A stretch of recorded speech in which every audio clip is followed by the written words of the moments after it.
ముద్రగడ పద్మనాభం ఒకప్పుడు కాపులకి పెద్ద మనిషి. ఆయన వెంట కాపు సమాజం అంతా నడిచింది. ఆ తర్వాత జరిగినటువంటి తుని ఘటన ఇట్లాంటి అన్ని సందర్భంలో కూడా ఆయన వెంటే నిలబడింది.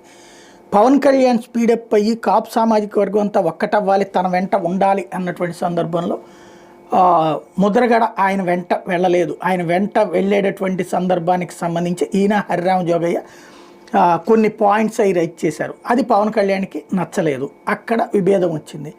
ఇక అప్పటి నుండి ముద్రగడని టార్గెట్ చేస్తూ వచ్చారు. అయితే ఇప్పుడు ముద్రగడని ఒక జోకర్లా, ఒక కమెడియన్లా చూపించేటటువంటి యాక్టివిటీ ఇంతవరకు నడుస్తూ వస్తుంది. అదే సందర్భంలో ముద్రగడ తన ధోరణి కారణంగా మొన్న ఈ మధ్యన చివరికి పేరు చివరిన రెడ్డి తగిలించుకున్నారు. తనకి తను అది ఇవాళ రోజున తునికి సంబంధించి తను వెళ్తున్నటువంటి సందర్భంలో ఏదైతే నిన్న తుని మున్సిపాలిటీకి సంబంధించి జరిగినటువంటి వ్యవహారాలు, ఆ గొడవల తర్వాతన